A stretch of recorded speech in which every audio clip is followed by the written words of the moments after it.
किंतन की वीडियो आई तो वो दर्दनाक वीडियो ने मेरे को मेरे बेटे की याद दिला दी बिल्कुल कि इसी तरीके का हादसा मेरे बच्चे के साथ हुआ। तो वो मेरे अंदर से माँ का दर्द, उस माँ की तकलीफ़ मेरे को समझ में आई, उस फादर की। तो मेरे को लगा मैं ज़रूर मिलूँ इन माँ बाप से। मेरी ज़ुबान पे इतने नाम है ना, मतलब मैं क्या बताऊँ। मैं देखती हूँ, मतलब जब से आरवी के केस के बाद से लाइन ही लगी। मैंने बच्चों के इतने सारे केसेस देखे, स्कूल प्रशासन की कमियों की वजह से। कोई टीचर टॉर्चर कर रही है तो बच्चे ने 9वीं मंजिल से कूद के जान दे दी, किसी के साथ असॉल्ट हो गया।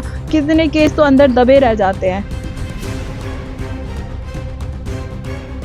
मैं टीचिंग में रही हूँ, मैं टीचर रही हूँ। मेरे जैसे इंसान के साथ भी गेम स्ट्रैटेजीज़ प्ले की जाती हैं इस तरीके से कि मैं हार जाऊँ, मैं टूट जाऊँ। तो इन परिवारों के साथ तो क्या-क्या हो रहा होगा। नमस्कार दोस्तों, मैं नरेंद्र धवन। जस्टिस फॉर किंतन, जैसा कि आप जानते होंगे कि ये ड्राइव पिछले 2 महीनों से चल रही है और आज भी जारी है। किंतन को सपोर्ट करने के लिए देश दुनिया से बहुत लोगों ने साथ दिया है। इसी बीच में आज किंतन के घर पर आरवी मल्होत्रा की मदर आरती जी आए हुए हैं। ये किंतन को सपोर्ट करने के लिए, किंतन की फैमिली को सपोर्ट करने के लिए आई हैं। तो चलिए जुड़ते हैं, बात करते हैं और जानते हैं कि आखिर वो इस दर्द में किस तरह से शामिल हुई। मैं आपको बताना चाहूँगा कि बिल्कुल इसी तरह से, जिस तरह से किंतन के साथ हुआ, कुछ मिलता-जुलता ऐसे ही आरती जी के बेटे के साथ भी हुआ था। ये तमाम बातें पोल खोलती हैं हमारे एजुकेशन सिस्टम की। यहाँ दिल्ली में बात करें, जहाँ पर वर्ल्ड क्लास एजुकेशन की बात की जाती है, तो वहीं पर दिल्ली ही नहीं, देश के और स्कूलों की भी हालत कुछ ज़्यादा अच्छी नहीं है, जिनकी कमियों की वजह से कहीं न कहीं, कभी न कभी किसी माँ बाप को अपने बच्चे से हाथ धोना पड़ता है। आरती जी, बहुत बहुत स्वागत है आपका हमारे साथ। सबसे पहले तो हम जानना चाहेंगे कि आपको किंतन के बारे में कैसे पता लगा? नमस्कार, मुझे किंतन के बारे में, मैं अपने बेटे का जस्टिस फॉर आरवी कैंपेन चला रही हूँ। तो इंस्टाग्राम पर मैं एक्टिव रहती हूँ, वहाँ पर मेरे बेटे को काफ़ी सपोर्ट करते हैं। कुछ इसी तरीके से मेरा बेटा 16 साल का था और बेटे के साथ भी सेक्सुअल हरासमेंट और बुलिंग हुआ, जिस वजह से मैंने अपने बच्चे को खो दिया। कितने साल पहले की बात है? 2 साल पहले की बात है और 15th फ्लोर से जंप करके उसने अपनी जान दे दी और कई सारे नोट्स, हैंड रिटन नोट्स भी लिख के गया है। केस चल रहा है कोर्ट में, काफ़ी जद्दोजहद करनी पड़ रही है न्याय के लिए। तो उसके बीच चलते मैंने एक और बच्चे को जाते हुए देखा। मैंने एक किंतन, एक प्रांशु, एक आदित्य प्रभु, मतलब मेरी ज़ुबान पे इतने नाम है ना, मतलब मैं क्या बताऊँ। मैं देखती हूँ, मतलब जब से आरवी के केस के बाद से लाइन ही लगी। मैंने बच्चों के इतने सारे केसेस देखे, स्कूल प्रशासन की कमियों की वजह से। कोई टीचर टॉर्चर कर रही है तो बच्चे ने 9वीं मंजिल से कूद के जान दे दी, किसी के साथ असॉल्ट हो गया। कितने केस तो अंदर दबे रह जाते हैं। तो उसी के चलते मुझे भी किंतन की वीडियो आई तो वो दर्दनाक वीडियो ने मेरे को मेरे बेटे की याद दिला दी बिल्कुल कि इसी तरीके का हादसा मेरे बच्चे के साथ हुआ। तो वो मेरे अंदर से माँ का दर्द, उस माँ की तकलीफ़ मेरे को समझ में आई, उस फादर की। तो मेरे को लगा मैं ज़रूर मिलूँ इन माँ बाप से। और हम ज़्यादा तो कुछ कर नहीं सकते, एक सहारा तो इमोशनली खड़े तो हो सकते हैं एक दूसरे के साथ में।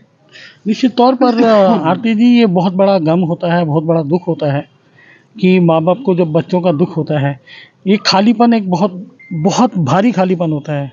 लेकिन न्याय की लड़ाई बहुत लंबी होती है। तो इस न्याय की लड़ाई के बारे में कुछ बताएंगे? न्याय की लड़ाई तो वाक़ई ही बहुत ही लंबी भी है।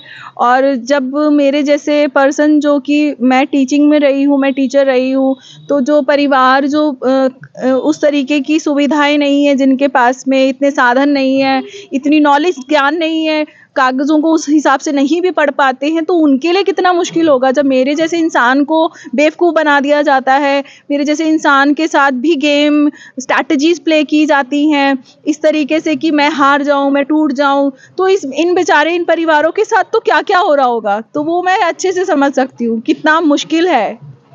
आरती जी, मैं आपको बताना चाहूँगा कि जो किंतन की लड़ाई है वो किसी व्यक्ति से नहीं है, वो खाली स्कूल के खिलाफ नहीं है, वो खाली प्रिंसिपल के खिलाफ नहीं है, वो पूरी व्यवस्था से है, एक सरकार से है, दिल्ली सरकार से है। क्योंकि जिनके शिक्षा के मॉडल्स का बहुत एग्जाम्पल दिया जाता है, उनके हॉस्पिटल्स का एग्जाम्पलीफाई किया जाता है।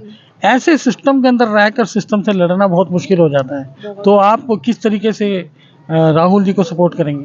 देखिए, इस दर्द को, इस तकलीफ़ को ना मैं ये रिक्वेस्ट करती हूँ प्रशासन को, सिस्टम को, जो हमारे लिए हमारा जीना ही मुश्किल कर रहे हैं, हमारे बच्चों को इस हद तक पहुँचवा रहे हैं, जो कहते हैं ना एजुकेशनिस्ट, आज एजुकेशनल ये सभी किलर बने हुए हैं। यहाँ पर बच्चों की अपब्रिंगिंग, पालन-पोषण इस तरीके का है कि बच्चे आज रेप करने के लिए, मतलब स्कूल में ही ये हो रहा है, बचपने में ये हो रहा है, तो बड़े होकर के ये क्या करेंगे? तो इस लड़ाई को लड़ाई ना समझ के इसको अपना दुःख समझें।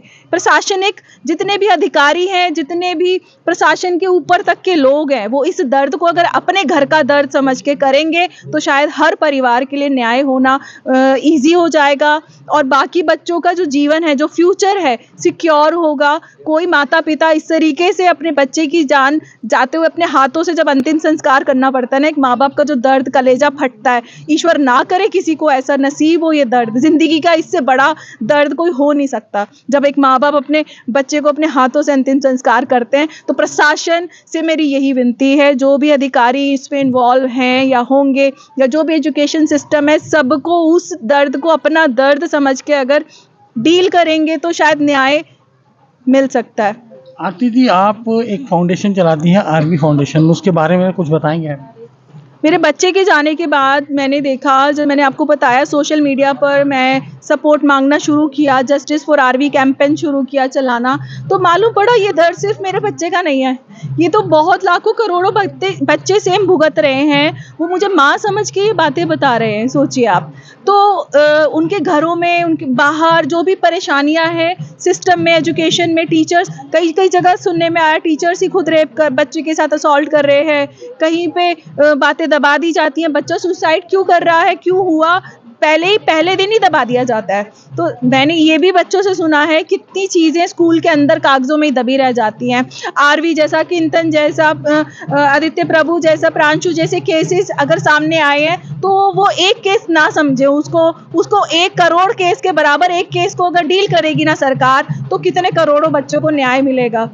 तो मैं आरवी के लिए नाम से मैंने ये संस्था शुरू करी और इस संस्था के माध्यम से ही मैं और लोगों के साथ जुड़ी हूँ। तो मेरी टीम भी मेरे साथ आई है, सुयश एंड नेविश साथ में आए हैं, ये मेरे साथ परिवार को सहारा, सांत्वना देने आए हैं और कि हम सब आपके साथ हैं, हम इस न्याय की लड़ाई में, सच की लड़ाई में साथ हैं। इसी बीच में आरवी फाउंडेशन से जुड़े हुए कुछ और लोग भी हमारे साथ हैं, चलिए बात करते हैं उनसे। सर, आपका नाम? सुयश। सुयश, आरवी फाउंडेशन के बारे में कुछ बताएंगे हमें कि किस तरीके से काम करते हैं, कितने लोगों को अभी तक आप के माध्यम से रिलीफ मिल चुका है?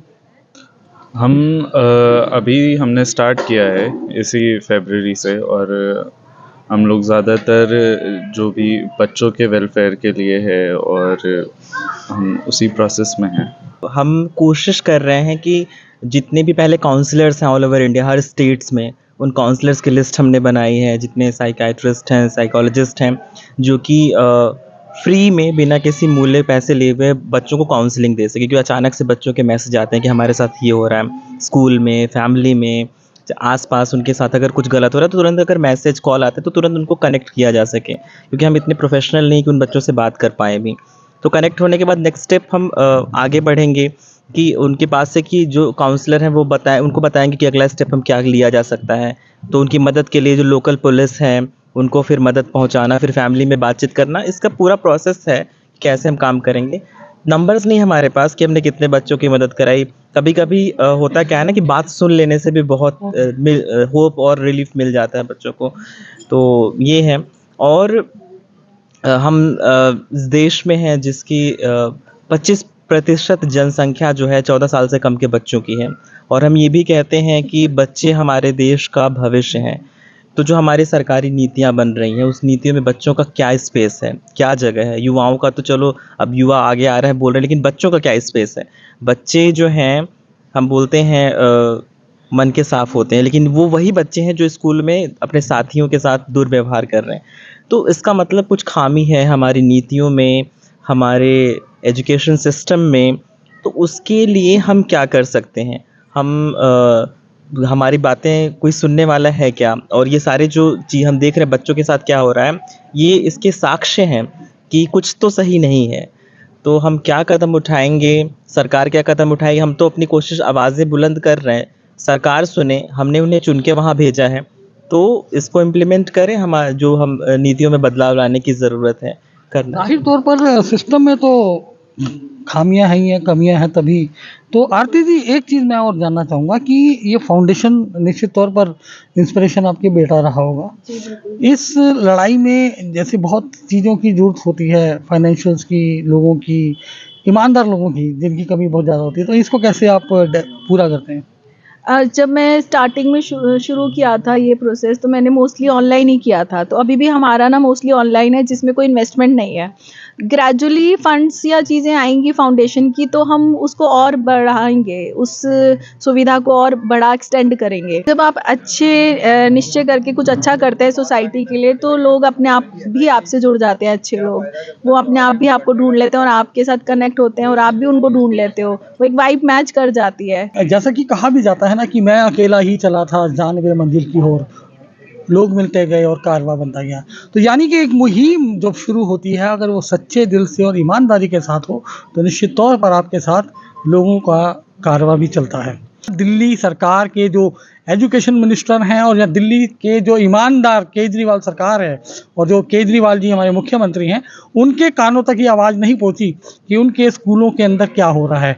अभी तक भी ऐसी कई रिपोर्ट्स आ रही हैं कि स्कूल प्रशासन, जो स्कूल मैनेजमेंट है, वो अभी भी इस पूरे चीज़ों को मैनेज करने लगा हुआ है, इस चीज़ों पर ढकने की कोशिश कर रहा है। लेकिन हमें अपनी सिस्टम पर और अपनी व्यवस्था पर पूरा भरोसा है कि जहाँ तक जो कार्रवाई हुई है वह भी संतोषजनक है और जल्द ही कानून अपना काम करेगा। तो आज के लिए इतना ही। शीघ्र मिलते हैं नए एपिसोड के साथ। मैं नरेंद्र धवन, दिल्ली अपटूडेट के लिए। जय हिंद, जय भारत।